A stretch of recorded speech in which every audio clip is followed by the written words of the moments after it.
meaningful offspring. He finds interests where normally polarized positions interact, such as form and phenomena.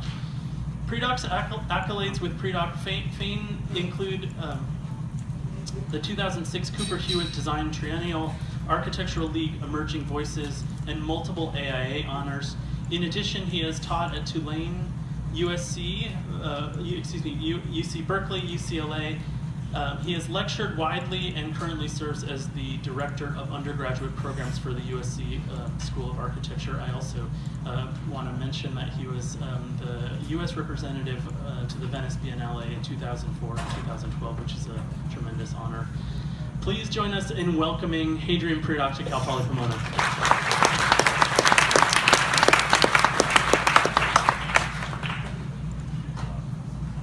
Thanks, Bob. That was a very generous introduction. I'm really happy to be here.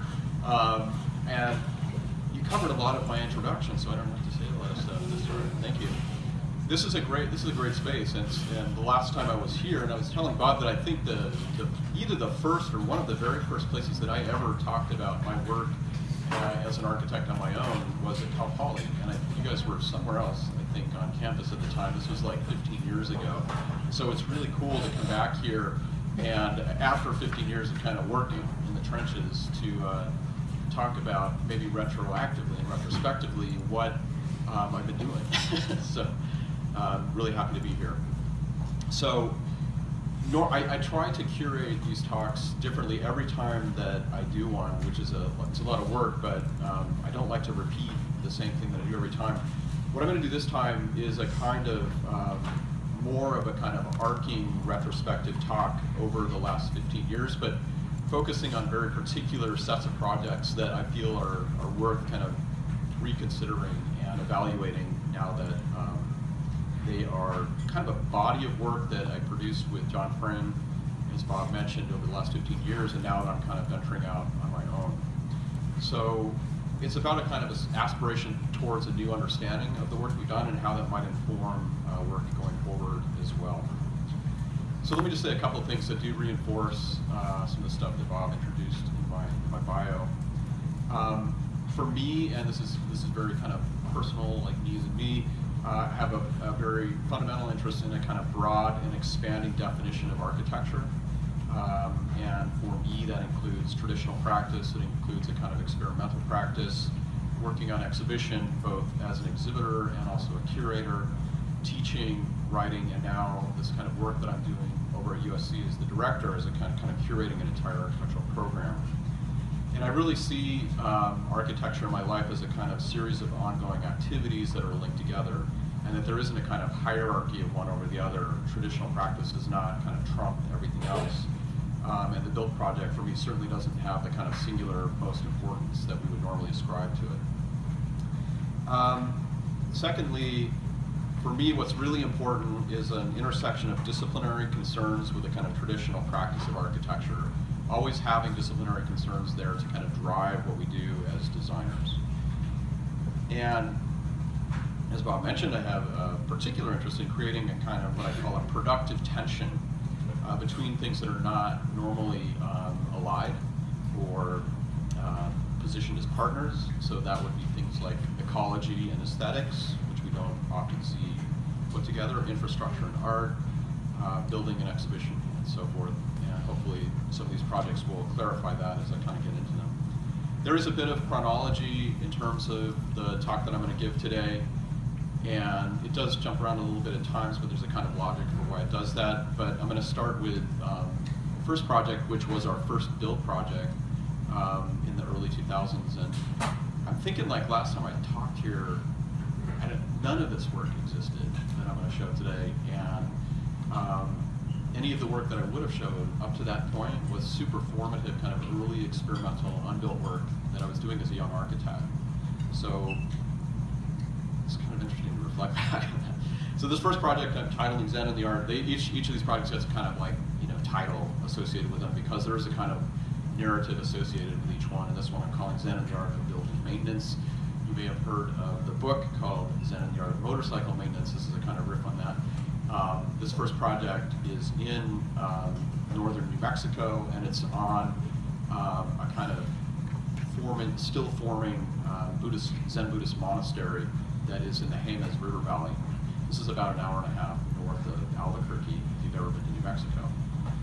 So the context of this is a kind of quasi-monastery, and I say quasi because it was never really intended to be a monastery. It was a Boy Scout camp in the 40s and 50s, built in kind of New Mexico styles, and with tin roofs and masonry and earthen walls. And then it was kind of like slowly subsumed and taken over by this Zen Buddhist group who is still there. For this project, since it was one of our first projects, and we were kind of just, when you get into architecture to begin with, it's so random in a way. Like the way that things happen, they're not planned. They're very kind of aleatory in terms of their logic. There's a lot of chance behind things.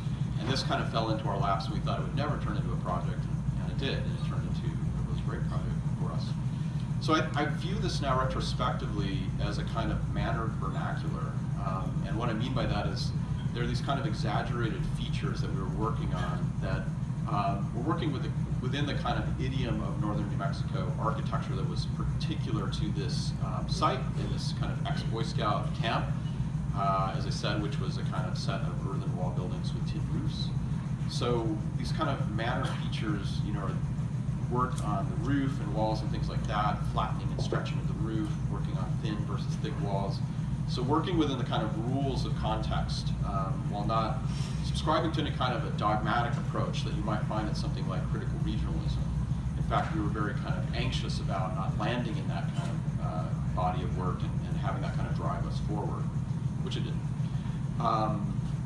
And there's some kind of obvious things that are happening in this project, kind of response to the sky and the ground, reflective roof that's very thin, that is kind of like a thin layer of sky that sits on top of the building, and then these kind of extruded earthen walls.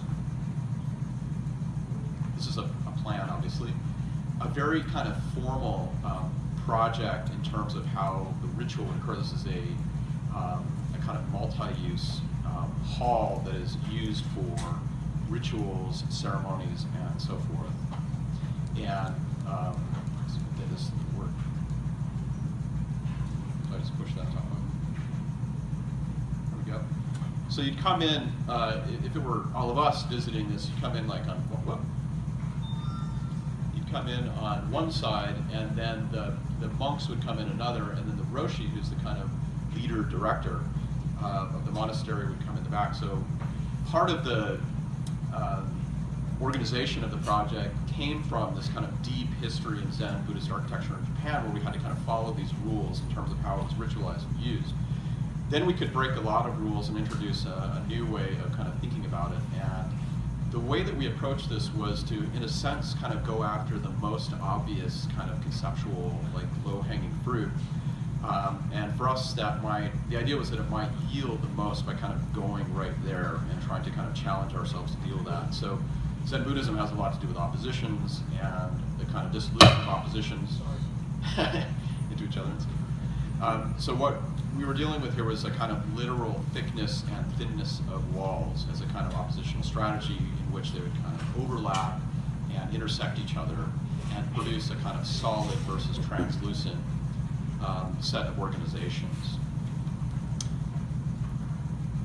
This is kind of looking toward the entry on one side, and a kind of material, so you can see where the kind of, these plastic, like layered polycarbonate walls are intersecting with these very thick earthen walls, and that forms the kind of entry on either side.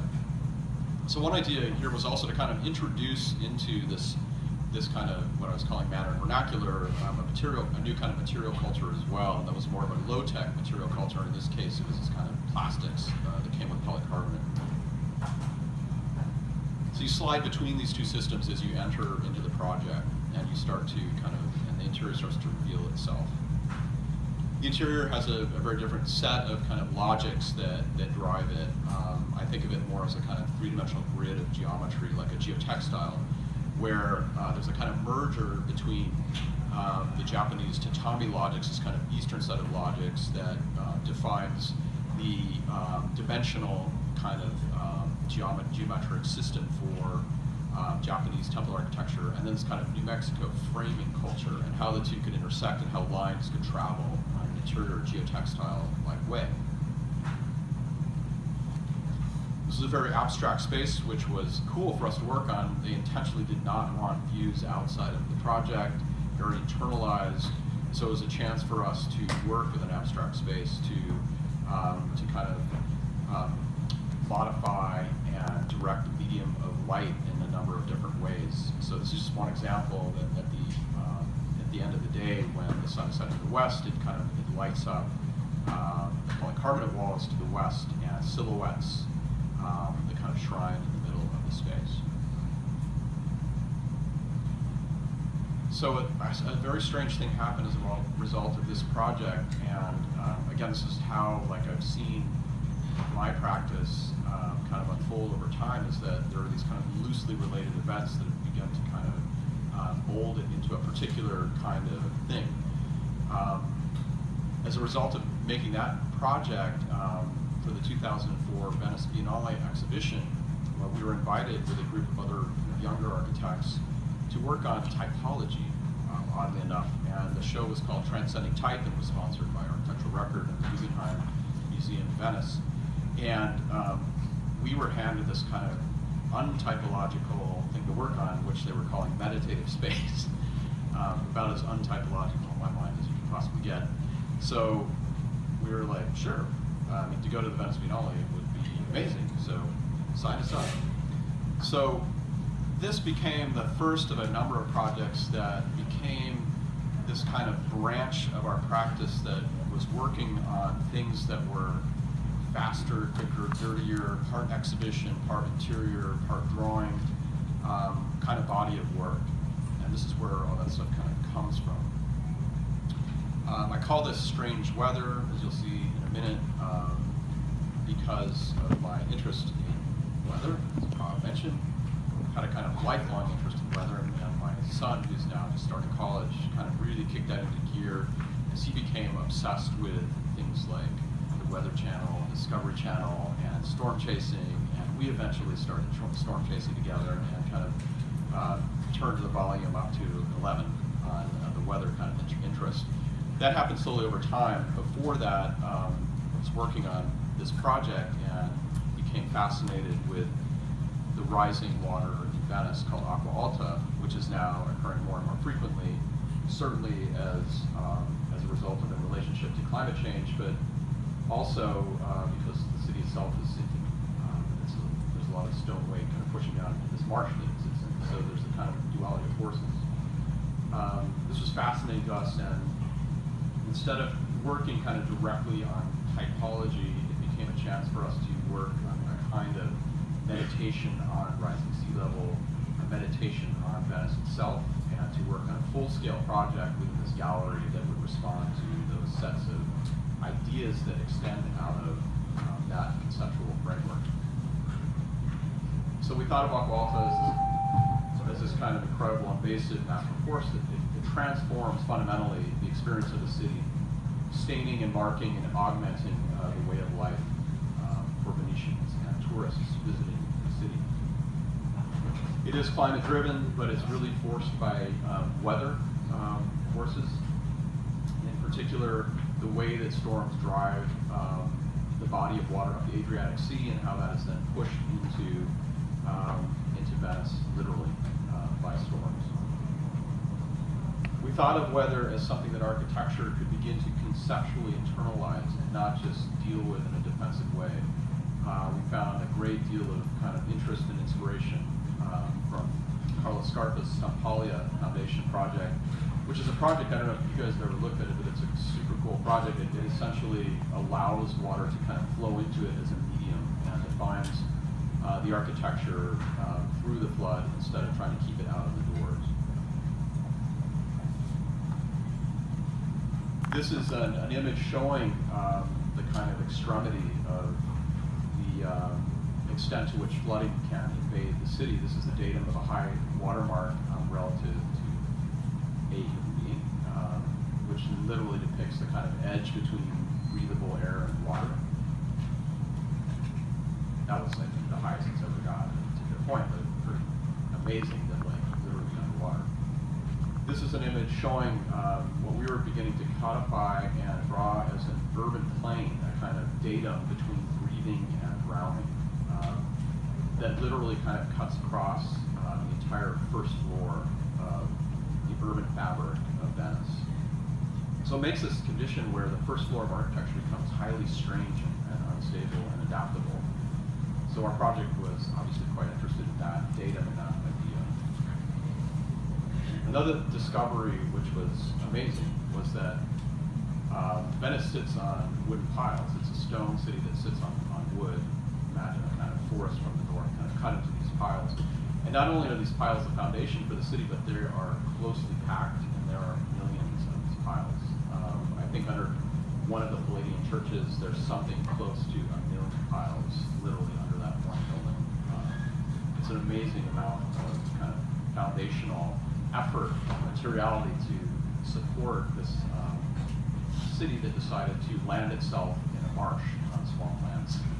So that's partially why it's sinking. It's partially when you go to Venice, you see buildings that are tilting kind of off kilter. It's a very strange place. So the kind of logic of geometry in these piles was something really interesting to us because it was very counter to the kind of orthogonal system that we're used to in more gridded Western space. And we wanted to kind of capitalize on that as a kind of algorithmic set of patterns to define as an organizational system for our project. And in addition, we decided that would be a way to explore points and lines as a kind of extruded network. This is a picture of the U.S. Pavilion that is used every single year either for art or architecture. It has around 6 or 7 galleries associated with it inside. And you guys should definitely go to the architecture Biennale and the art one at some point in your lives. It's a kind of massive exhibition. And you have these pavilions that are the country pavilions, and then you have the kind of arsenal in other areas. So it's in this weird petting zoo of buildings, like next to a very beautifully designed Scandinavian building. This is this kind of odd Jeffersonian object. I just show that so that you can imagine like where the project is, not that you need to know anything about that building. This is a plan of our gallery space and a plan of our project. It's these kind of thousands of little points. This is in 2004, and we wanted very much to kind of fill the space to do a full-scale project, make it site-specific because there were no intentions of traveling this anywhere else. The idea was to be non-representational and not to be projected. It wasn't working directly on typology in the way that some of the other projects were, like on a bridge or shopping mall or whatever. We were able to have this kind of autonomous work, and I think that's what set it apart from some of the other projects. This is the project itself. It's very hard to photograph because there are thousands of lines that are hand-painted on a filament. So you can see that there's this kind of datum in the project. That's right across it. That's literally that height that I was showing you earlier. It's right about like at my kind of eye level. So we think of the project partially as a kind of three-dimensional drawing where lines are defining space, and there is this kind of denser zone from the datum down that has to do with the kind of density of water, and a less dense zone above that that might refer more to air. There were interesting optical effects that emerged out of the project that we didn't expect at all. It really turned the space into a kind of a blur. It started to kind of work on eroding the edges of things and corners of things. Insects started to kind of fly inside of it because we discovered they had this kind of attraction to green lines, green vertical lines. It was very bizarre, and they were able to kind of like fly through it without destroying anything. There's about 17 miles of monofilament that's hand painted that all fits into about a 1 foot by 1 foot box. So there was a kind of economy of means that we were interested in how to deploy a very kind of small material set into a large space and get a kind of maximal kind of atmospheric and spatial effect out of it. The whole project is suspended off the ground. It's all hanging by these small lead weights, so it actually moves as well when air flows through it, and has to be very well kind of guarded and protected while thousands of architecture students are going through the space.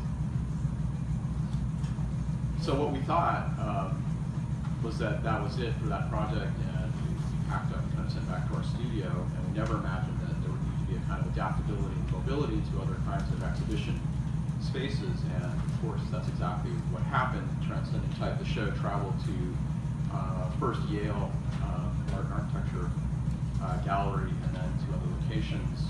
So we immediately had to kind of contend with this mobility that we hadn't thought about at all. And then our initial reaction was like, we can't possibly do it, it won't work, you know, what are we gonna do? So that suddenly became a super interesting and challenging question to us. How do we challenge the kind of status of the original and kind of reimagine it and think of it very productively and positively as we exported it back into US soil? So it was a chance to reconsider the project in new ways. And this gets into like where my kind of current beliefs are in terms of architecture exhibition, which I've been teaching seminars on, and that is that it is really developing kind of what I call disciplinary autonomy, that architecture exhibition is becoming a thing in its own right, and that it doesn't need to always be a model or a drawing that is projecting or representing something else or referring to something else in architecture. So this project was something that we considered to be scalable into a different kind of context and size. If originally it was thought of as a kind of full-scale immersive environment, we thought of it as it moved as a kind of like shipping container that contained this kind of internal world and internal environment. So it hovered somewhere between model, interior, and architecture as we scaled it down. It could be pulled into these different pieces and parts. And it was both model-like in that it had a kind of similar to model scale. It was pretty big. It was about 6 or 7 feet high. And it had a kind of experiential understanding to it as well. So that really got me interested in a set of types of models that kind of extend beyond the merely representational and start to engage more of the kind of experimental side of the office and giving these things a kind of autonomy on their own as well. So this piece ultimately kind of preserved the ghost of the original. We literally reused the kind of lines of monofilament in this new work, scaled them down, kind of re-threaded them through this whole thing. And it also produces a kind of new understanding. So I'm quite interested in this kind of remix idea, and we've done that with quite a few of our projects. And this led to a series, these are also going to be really hard to see because there's thousands of strings that really need to be seen in person. Led to a series of experiments with these kind of large-scale models, which began to exert a kind of influence on the more building-like architectural projects that we were working on. And these were these kind of remixes, as I've said, which are a kind of a radical abstraction that can be their own project, fast, cheap, experimental. You could knock these out pretty quickly. And several of these were commissioned to be part of architectural exhibitions. One traveled to the Cooper Hewitt, the ICA in Boston, and so forth. And this will give you a better sense of what these things look like more up close. Bob mentioned some quote that I had made about being part of the digital analog cusp, and I think these kind of projects really demonstrate that. When I was in grad school, I'll totally date myself now, but I came in when there were no computers in the studio and left when there were. So we were truly right on the cusp, and that's had a lasting kind of conceptual and philosophical kind of like basis for how we thought about architecture. And these projects, I think, are very immersed in that kind of tension between the digital and the analog. What you're looking at here involves a lot of tooling and a lot of kind of computation and a lot of the digital in order to produce the kind of precision that you're seeing and the grooves and the holes and all of that.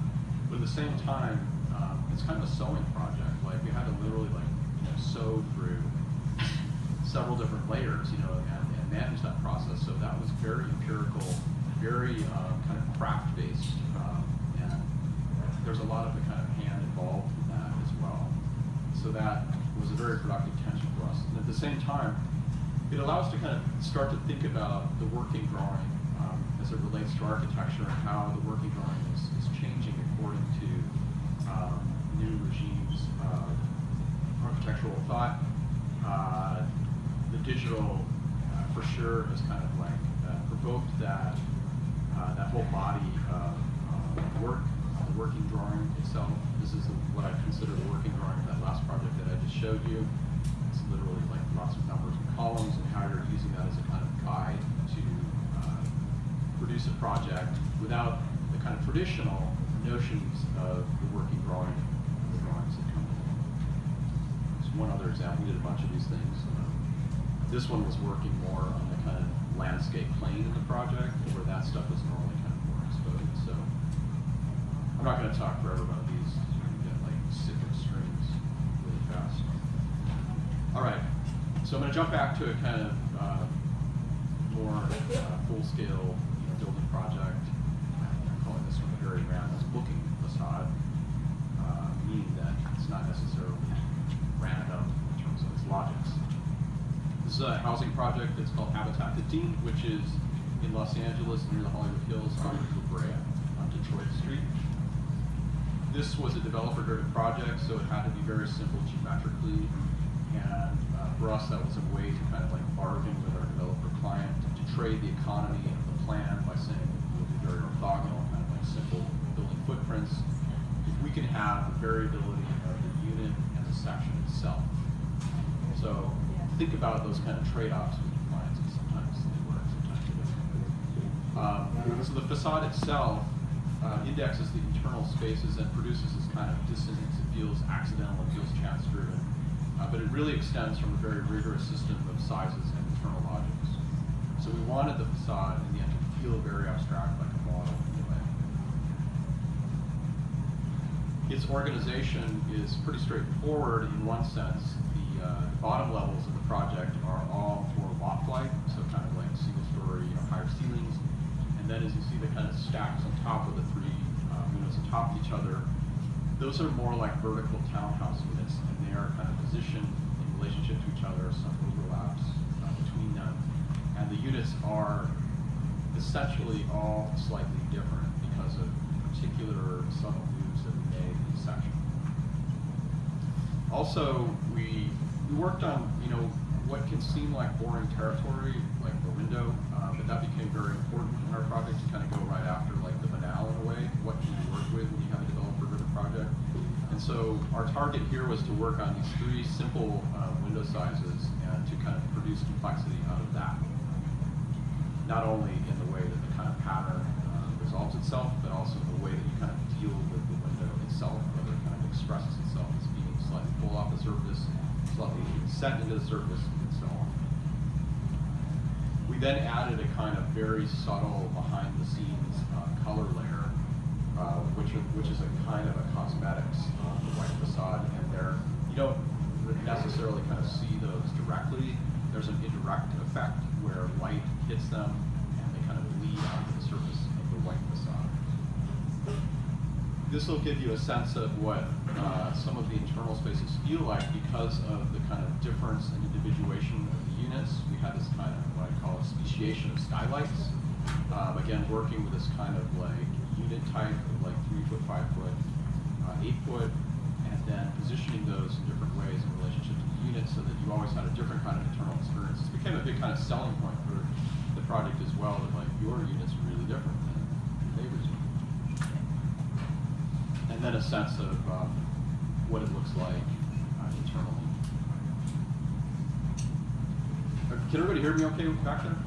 Okay, good. Yeah, okay, awesome. Good. Then I'm going to jump to a drawing from that project, which is relational to a project, but something that I consider to be a kind of work that stands on its own. We were invited as part of the larger group of architects to be part of the MoCA show, the new sculpturalism show a couple years ago. And we submitted these kind of ideas to play with some of our projects that we'd already built, but then to kind of use them in generative ways to draw out a new way of looking at the project. So one was this drawing, and I'll show you another one in a minute, which is more model. And by the way, I think of this drawing being somewhat model-like, and I think of the model that I'm going to show you as being somewhat drawing-like. So these are somewhere on the way to becoming like a drawable, somewhere in between. And this drawing was really intended to kind of draw out the internal logics in that project that I just showed you in terms of the kind of complexity of the internal organization within a very kind of simple shape. And we use this kind of system of color coding to do that. All right, next project. So you guys should know this one really well. I was in Las Vegas a couple weeks ago talking about this, and I was trying to communicate, like, what is the Inland Empire? And it's not an easy thing to kind of describe other than saying it's like this huge area, like east of Los Angeles. So I won't need to do that with you guys since you're at the edge of the Inland Empire. This was an installation project that was at the Pomona College Museum of Art, which is just down the road a bit into Fairmont. And for us, it was a chance to be within the context of an art museum, and as architects kind of momentarily occupying the space of an artist, it was a chance for us to kind of explore uncomfortable territory, maybe even be somewhat political in what we were working on. So that immediately led to an observational stance of the Inland Empire itself and a strange zoning that comes along with it, which I'm sure many of you are very familiar with. It started as this kind of reading of buildings that were discernible from Google and outer space, and we started to notice that it's going to be hard for you guys to really see this, but where we're circling things up, those dashed lines, those are literally buildings that are observable from outer space. These are these gigantic Southwest regional depot buildings, and they are some, as we discovered, they're some of the largest building footprints on the planet. They can be measured in miles, not just feet. Some of these buildings you can be driving along for like 5-10 minutes, and you're still driving along the edge of the building. They look like this inside, and they just go on forever. But it was a kind of fascinating like building type that we started to understand, and we really got interested in the kind of hierarchy of the transportation and distribution of goods and how that ultimately kind of like lands in a house. So our installation looked like this. This is a gallery that's probably maybe 15 feet wide and maybe 30 feet deep for a sense of scale. And it was about, in the end, curating architectural typology and a one-to-one kind of set of scalar relationships. So what you're literally looking at is the scale of a house at the bottom that we would find typically in an empire, 2,000 square feet, and then the set of building typologies that were linked through the capitalist flow of goods all the way up to this gigantic hovering regional depot building, and that's literally the scale and scalar difference that one finds. So to put this kind of set of models then into this kind of ominous set of relationships hanging in the gallery was a way to kind of expose those relationships in a very unconventional way, even though at times they are sitting right next to each other. So this is a kind of rereading of the landscape of building types in an empire. This is a plan and also the working drawing. So as I was talking about working drawings before, this was literally like the kind of guide that we used to put this project together, which was incredibly complex because of all the series of overlapping lines that all of these boxes and models were hanging off of. And the logics of these kind of planes came from freeways, like the kind of amazing intersection of freeways that is out here in the Inland Empire. And that was a kind of alibi for us to introduce a more kind of oblique and orthogonal way to hang things and to create a more dynamic kind of sense to the space. These made life really difficult because we couldn't have any torsion or twisting, so we had to get to this point of equilibrium where they were all kind of pulling the right way. And just you can get a sense of like how these different kinds of strings were strung between one box to the other and how they were hanging off of each other. It became as much a kind of like structural material problem as it did a kind of conceptual art project. And ultimately we had to kind of figure out the stasis. We built models before we went in there, but it was really hard to kind of know exactly how it was going to land. So there was definitely that kind of on-site experimentation. And this gives you a sense of all the kind of tensile lines that are on top of that biggest building and how they're kind of interacting with each other. So we needed this very precise kind of working drawing map like this in order to kind of know exactly where each line was going. We had a kind of like captain of installation that kind of was instructing everybody what to do as we were building. This gives you a sense of the scale of the gallery itself, and the kind of largest building at the top became this kind of surrogate ceiling for the gallery as well, so we thought of it as a kind of like spatial revision of the gallery as well. Okay, so this, while is going to look at a project that is kind of older in the timeline or relative to the project that I've been showing you so far, kind of pre-2005. I'm also going to show you a project that is very recent because they're linked together. So 2 trips to the Getty Center, meaning that we have worked on 2 different projects at the Getty Center. The first in 2004 was the new family room, which is the smaller thing right there. And then in 2014, or what the Getty was calling a happening, which was this kind of like one-day interactive event. And I'll give you a window into both of those. But first, I want to kind of set the stage. Many of you kind of know and are familiar with the kind of battle lines and ideological differences between Richard Meyer, the architect, and Robert Irwin, the landscape architect / artist. And this tension that was produced between them, which is a literal kind of tension you can see in the documentary, and the kind of fallout from the actual design process, to the kind of literal ideological differences that they had, became a very productive way for us to think about how we kind of enter into that site and work on it. So if you think about Meyer as a kind of hegemonic system of being monochrome, a formal system of grids and proportions, control to the nth degree, permanence, countered against Robert Irwin, which is a much more kind of feral and wild figure using kind of artist-set logics, color transformation, ephemerality, informality, and so forth. There's an immediate kind of like conceptual tension that I think can be tapped into. This is the first project that we did that's still there. It was supposed to be in that space for about 4 or 5 years. I have no idea why it's still there. It was considered a temporary project. But it is the family and kids space of the Getty. And for the Getty, it was a very, very important space because they considered it to be a kind of entry portal into the world of the Getty and a kind of understanding of art. It was a place where it was super important for kids and family to be able to come in and touch and manipulate anything and not feel like they couldn't touch anything.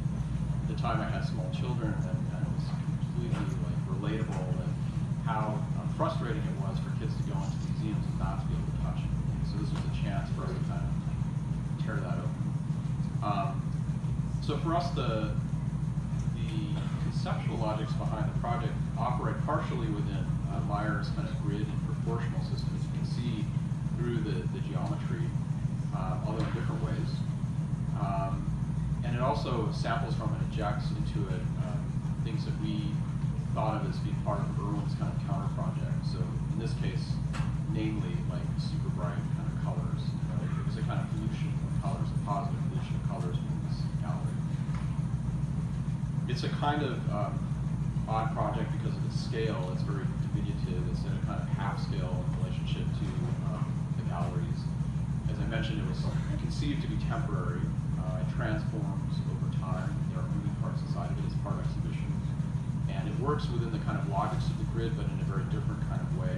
It's resisting the kind of nested hierarchy that Meyer sets up with like 7.5, 50 to 30, and so on. And then the reflective surfaces also resist the kind of solidity and permanence that it's really a series of pockets of space that speak to the various kind of collections in the Getty, from photography to painting to sculpture and so forth. It's a cube, but it's made of non-cubic parts. It's planar. It's an eroded mass, and it's different in the way that Meyer puts architecture together. But it looks like it's relational at the same time. It's part exhibition, part architecture, part interior. We designed everything. It was a chance for us to do the kind of total design thing where we got to design the exhibitions as well. This is a sense of one of the kind of pockets of space that was related to painting. Another one related to photography, where we were literally kind of taking concepts of photography and trying to kind of visualize those. Inside of that space, there's a David Hockley photograph, which is pixelated and cubist in nature, and then we kind of took that idea and turned it into these kind of truck mirrors, and then these lenses for looking at different aspects of photography, from polarization to telescoping and so forth. And then a sense of the more kind of experiential sense of the space without any of the kind of stuff in the exhibition. Right? So the second visit to the Getty, which was 10 years later, almost to the day, which I call Fuzzy Grids, was a kind of similar premise as the family room in terms of like the conceptual logics that we're interested in somewhere between Meyer and Irwin. But here, as a kind of one-day interactive event, which again the Getty was calling happenings, but which relates to the kind of 1960s happening movements. But not really, I mean, in my book, not really a happening, something really weird.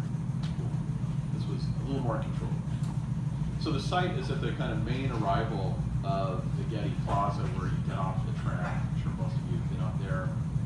So hordes of people are kind of like moving through that space every 10 minutes or so. We wanted to, again, to kind of work on the stability of the grid and then have these kind of informal and improvisational compositions that would reset Myers' grid. So it starts as a very kind of like highly controlled project, making these little cubes that are part kind of white cubism of Meyer and part kind of feral colors and petal shapes sampled from Irwin's garden. Using this kind of fuzzy material on it as well, very playful. And that sets up a kind of playing set or a game board for all of the visitors that the Getty kind of interact with. It's a kind of absurd meeting serious project. And we really thought of it as a kind of large scale like game, and that it had these different kind of logics and rules in terms of how you can put things together and take them apart.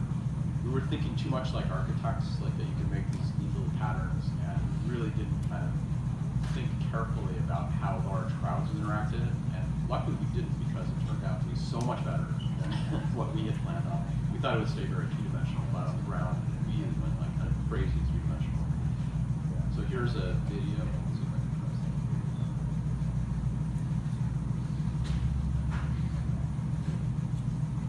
This will give you a sense. This is a one-day event, and it went on for about 10 hours. And what you're going to see are these kind of like 10 to 20-minute intervals. We worked with a sound artist who was also a kind of MC, and together we were giving the crowd a kind of set of clues and words to work with. Make a sun, make a city, make a building, now turn it into a snake. So it was directed, and it would always reset itself to the grid. So whoever was involved in this, the first kind of wave that would come off the tram at the Getty, got to build their cool thing, but then they had to put it all back into the grid as well. So it was about this kind of, again, tension between the constraints, the logics of the grid, and the kind of informal feralness that could be derived out of it, and that's why we called it fuzzy grids.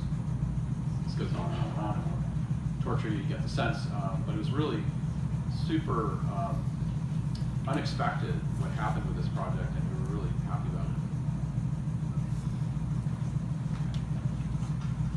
All right, so in a way back to strings momentarily, but in a new kind of manifestation, in a much kind of larger way. This one I'm calling Tempest Lo-Fi Vector. So this is an image, and anybody who's my age can recognize this, and the rest of you guys in here may or may not, depending on how kind of nerded out you are in video game culture. This is Atari's Tempest, and you know, I grew up kind of in high school, in video arcades during the first wave, kind of first serious wave of video arcade games, and the kind of emergence of the digital within video game culture. And this was my favorite game, and it still sticks with me, and I'm still kind of obsessed with it. It happens to also be in the collection of MoMA in New York, and Paolo Antonelli, who's one of the curators at MoMA right now, is also a kind of a big fan of this game at an aesthetic kind of cultural production object level. It's a very beautiful game that is based out of a very simple set of concepts of one-point perspective, simple vector lines, and a kind of almost endless, very parametric like array of shapes that work within the same kind of simple concept. It's very simple and very effective at the same time. And in a way, it was kind of presaging parametricism in digital form without knowing it. And years before it ever really happened in architecture. This is like the early 1980s. With that kind of obsession, we were invited to take part in the Glow Festival in Santa Monica in 2010, and it became an opportunity for us to kind of try to physicalize that kind of a digital architecture that was vector-based. And at the same time, there were material kind of emergencies happening. This stuff, L-wire, which is now very commonplace, you'll see it at Burning Man and many festivals kind of ubiquitously now, was just kind of emerging in 2009 in the kind of rave and club culture scene, and it was a material we were pretty interested in, like kind of taking into architecture. So I like to think that we were one of the first projects to kind of architecturalize L-wire, called illuminated electroluminous wire, into an architectural scale. This is our project, kind of hard to see because of the light in here, but on the beach in Santa Monica, and the way that it's positioned in terms of its site is that there's a boardwalk here that kind of ends, that extends from Santa Monica and stops there.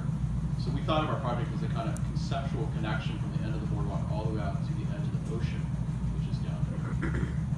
So it takes you through this kind of luminous tunnel-like space and then lands you in a more kind of like destination-like route that is right on the water's edge. We designed this project for about 6 months. It took us almost a week to kind of manufacture and install it on site, and then it was experienced for 1 night. So it had this kind of fleeting existence that was pretty cool, and with a lot of effort behind it as well. So I think of it as a soft structure project, which it literally is. It's a tensile spanning project. It's made out of lines that are very flexible.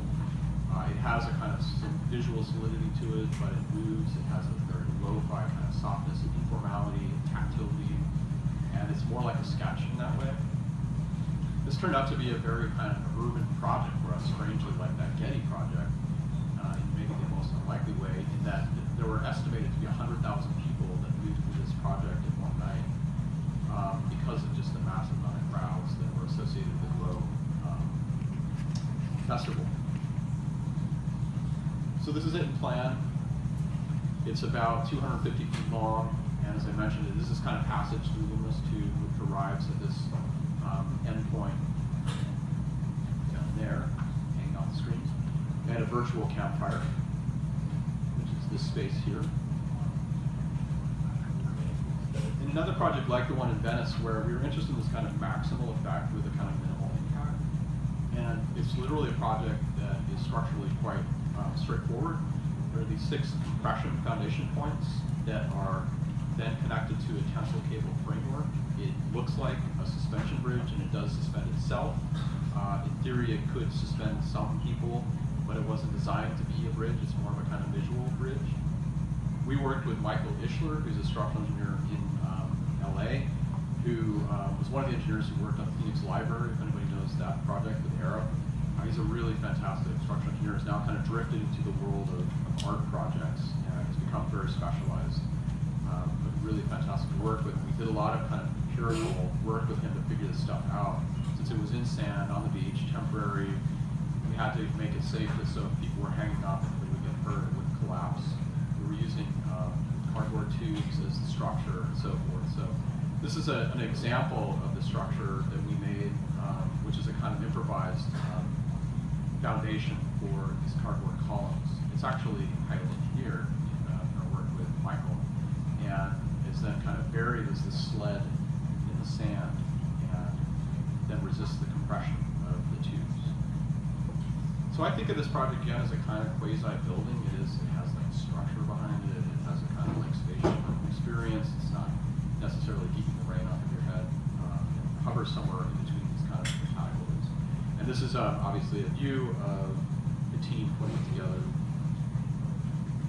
The point of showing this image is, these are the columns, is that digital fabrication doesn't always need to be super expressive. Like, that's not solely what it's there for. It's now been kind of subsumed within a larger body of tools and a culture of tooling, in that it can just be a tool at times. And this is just showing an example where we were using CNC like to really productively like help us figure out how we would navigate these column caps with the different cables and tensile lines that were moving through them to give them the proper kind of like latitude. You would never see that. It wasn't important that you saw that, even though they are kind of beautiful tops. But just to know that, like, as we are evolving our different tool technologies, that kind of culture doesn't always need to be expressed. We then took that project, and because we had so much L-wire, wanted to kind of like reappropriate it and do another project out of it, kind of do a remix of that project. So drawing more lines in space. Again, apologize, it's hard to see these with the light in here.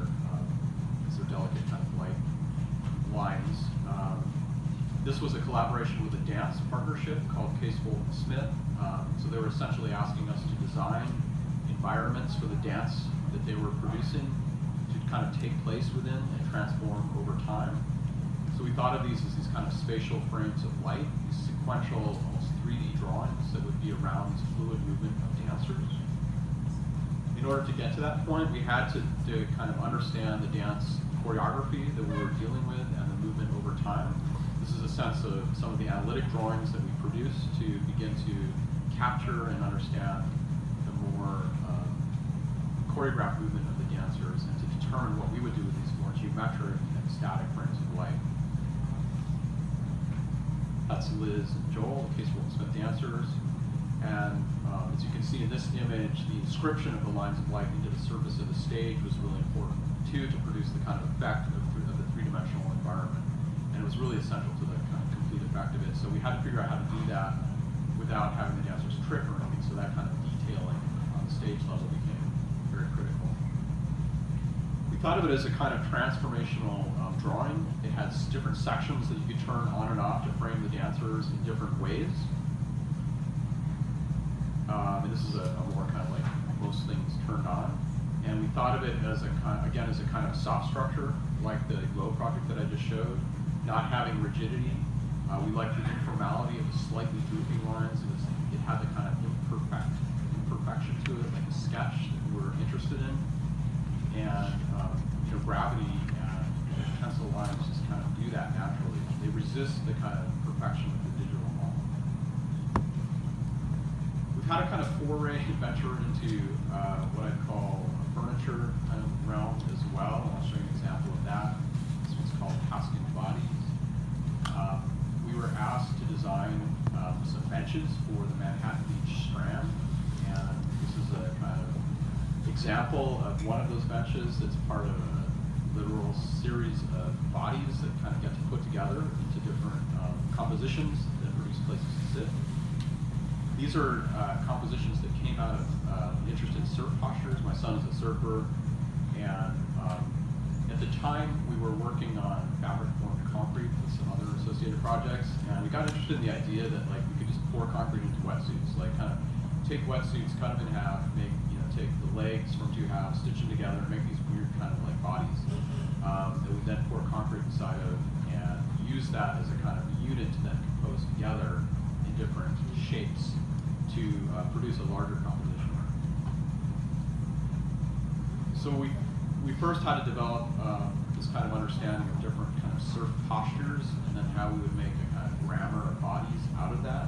It looked like these strange kind of contortionist figures. We started doing that obviously digitally, and then once we got into the kind of physical making of it, these things of course changed because they're subject to the kind of physics of material reality. Gravity works on it, they get more robust, they change shape, they're more imperfect in the digital version. So that's an example of the kind of concretized bench itself. So there were a whole kind of series of these guys to draw. Twins. Getting close to Halloween, so I thought, like, these are the twins. I choose different twins every time I talk about this project, but everybody recognize these twins? Shiny? Okay, good.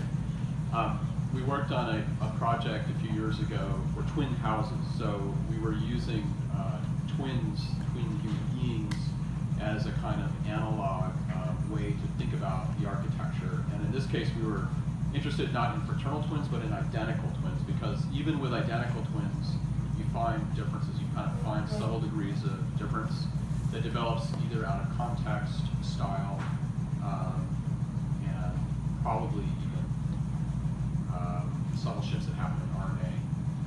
So this kind of interest in the subtlety of difference we apply to these houses as we develop. It's kind of hard to kind of show you exactly what that looks like, but think of it conceptually. But they became these kind of responses to like the section of the site. In other words, we try to start with the most identical house right next to each other, and then respond in very kind of incremental ways to slope of site, surface differences, slight internal adjustments, and so forth. The form of this particular set of houses emerged out of this kind of complex set of zoning overlays, because we were working with a client that wanted to kind of max out the size of the house in this lot.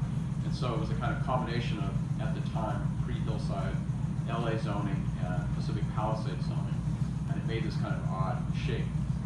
We then, in the second row, started to kind of cut into it and cut out of it to produce this kind of Boolean internal light shaft operation, so that we never had any spaces that weren't getting natural light, because hillside houses are kind of infamous for being like not great on their hillside side because there's not a lot of natural light penetrating into them. At the same time, this was an odd kind of site because it was on the edge of a ravine, and it was partly hillside in that at the top of the ravine you had these kind of expansive views where you could see the ocean out in the distance. But as you move down the section of the site, it felt like the neighbors were like right there across from you. It became more like, less like a hillside site and more like a kind of defensive like position where you wanted to kind of shield your views. So we thought of it as a kind of hybrid between the hillside kind of expansive view perimeter glazing typology that we find in LA and the hills, and this more kind of courtyard-like typology that you find in the basin. View of the two houses. They are literally identical except for these kind of subtle transformations, and then we did work on different kind of external material coatings as well that were different. More zoomed in view. And then a sense on the right of like these kind of internal light shafts that were also extensions of the interior spaces, and they became these kind of outdoor living spaces as well, not just visual spaces, but very much flowing into the internal spaces were adjacent to them. And then the kind of development of circulation that was kind of aping and mimicking the way that the slope of the hillside section worked, and this became a kind of organizational tool for us to develop vertical circulation. All right, I'm going to kind of jump to a more material-based study that we were working on, which we have done, as I mentioned, with fabric forming, over the course of our work in architecture. And this one was focused on filament winding. And filament winding was something I was working on with a group of UCLA grad students at the time, and it kind of crept into our office as it related to this exhibition that we were going to be part of at the Pacific Design Center. So this was a way for us to kind of think, and filament winding very just quickly is what you're seeing right here. You take fiberglass, you dip it in some resin, and you wind it around a mandrel or a formwork. And it's typically very kind of sheen, and it's repetitive and works on the same kind of shape over and over again. You see fishing rods, water tanks, and different kinds of industrial objects that are built out of filament winding. And even we've seen architectural examples historically where it's been kind of proposed to do this at an architectural scale. And that is, in the end, the kind of ambition. But we were working more on a kind of experimental material set of objects. So we wanted to kind of bring something new to the conversation, expand upon filament winding as a kind of informal layered system, and make it something that could develop layers, could be reusable in terms of the formwork that was being used, and also an improvisational kind of more lo-fi, low-tech work on it. And currently we're interested in op art, which is kind of fusion, competing color agendas that make a very vibrating kind of space and effect. And we kind of brought color into these objects to do things that op art is doing. And as a result, you get objects that look like these. These are about 6 or 7 feet tall. Let's kind of fly through those. These were a lot of fun, and I think like if we were to continue that, we would kind of architecturalize the scale of those and think about them at a larger scale. This is one of my UCLA guys, like after working on these things, we're like, he started to turn into one of them. Like, all right, we're getting close to some of the final projects, so thanks for your patience. I want to talk briefly about a kind of larger scale competition, which is different than the kind of scale of projects I've been showing you so far, to give you a sense of like how we think about a larger kind of museum scale project in the office. Rolling onions or low-hanging fruit, that'll make more sense in a minute. The competition was to be based in Yaroslav, Russia, as a competition for the Museum of Artifacts that were from these incredible onion dome churches. This is a UNESCO World Heritage Site with these amazing onion dome churches that everybody should visit at some point in their lives. The competition wanted a new site to house the artifacts that were within these churches, this kind of repository of very special cultural artifacts. In addition, they wanted to kind of breathe a more kind of contemporary life into Yaroslav by kind of juxtaposing the exhibition of very historical objects with more new kind of flexible gallery space.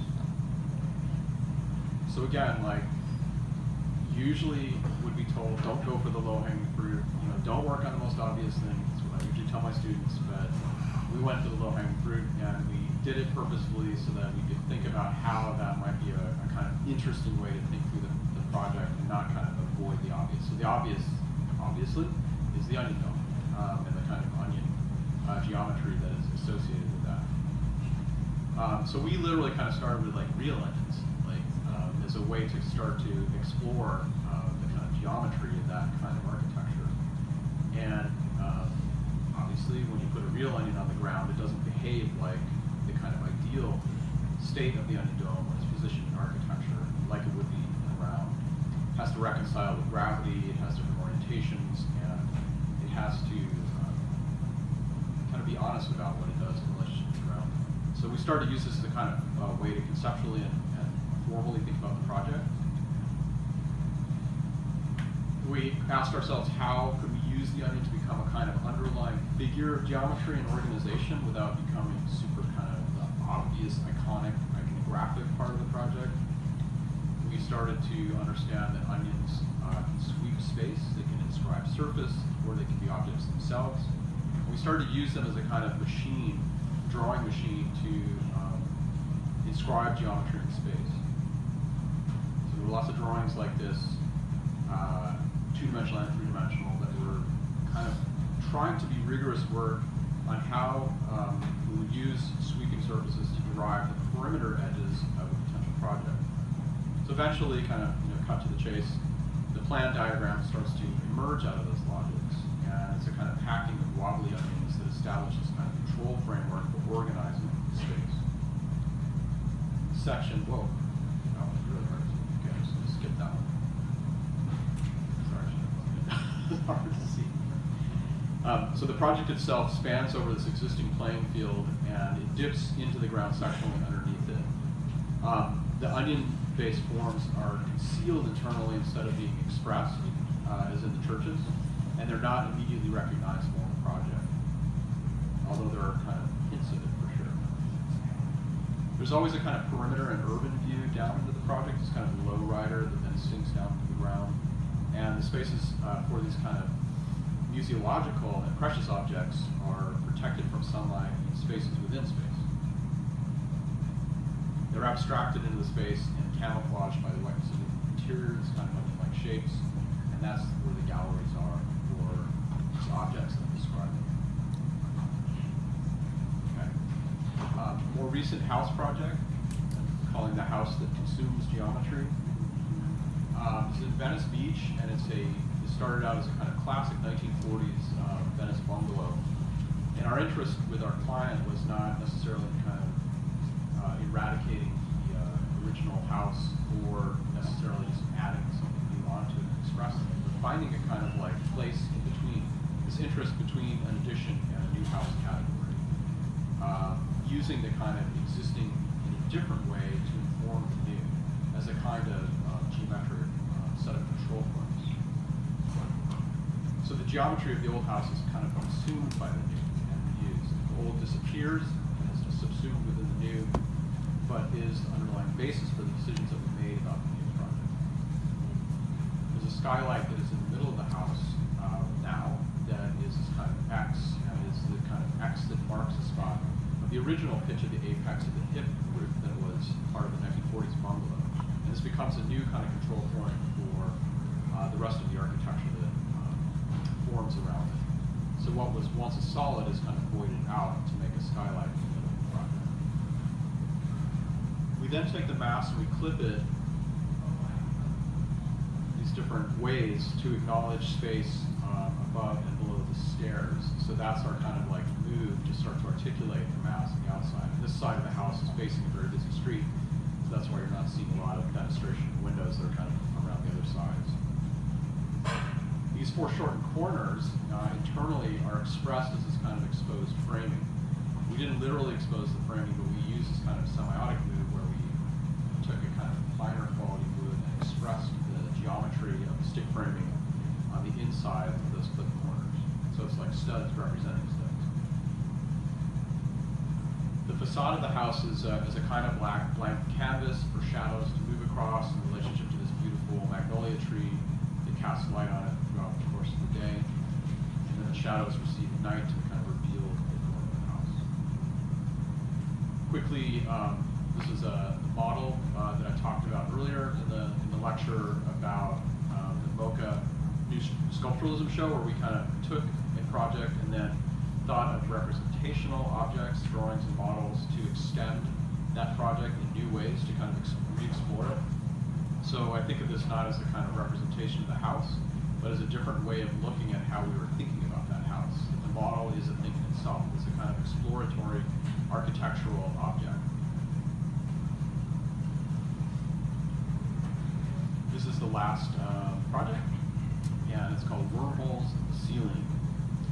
So this is really about like how small things in architecture can have significance, and that often if you focus energy on those, that there can be a big payoff. In this case, we were working on some renovations of Victorian townhouses in San Francisco. And you know, one of the fundamental problems, if you've ever been into a Victorian, is that they're kind of deep and dark, and they lack the kind of like light that we have plethora here in Southern California in a lot of our very spatialized architectures. So we focused our effort, and this was luckily a townhouse that had a kind of roof that was accessible to light instead of being buried underneath that. And we focused on the ceiling as a kind of like site in the architecture to really kind of do cool stuff with, and then let the rest of the design be more kind of subservient and quiet in relationship to that. So these plaster bas-relief moments on the ceiling became these departure points for us to think about a spatial light project. We imagined these, first of all, as kind of growing and obtaining depth. So we use different kind of techniques of modeling to extrude and extend these patterns in the bas-reliefs kind of spatially, and then scale them up, and they become these kind of tubes of light, these wormholes. And this is what they look like in the end. There are a number of these at the top of these townhouses, and they're quite large. This is about 8 feet across, and involved a number of different kinds of techniques to actually realize these, from high technology tooling all the way down to like very localized kind of craft on the site. And they ended up being kind of eye-like in a way, the round ones, not necessarily intentionally, but I like that reading again. And they fit to different kind of geometries as well. So in the kitchen you find this more orthogonal, rectilinear kind of version of it. So I'm going to end there. Thank you very much. It's a great turnout.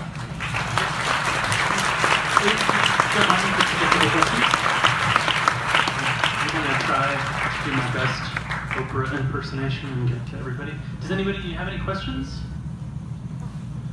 Oh, I don't even have to travel, Adriana. Great.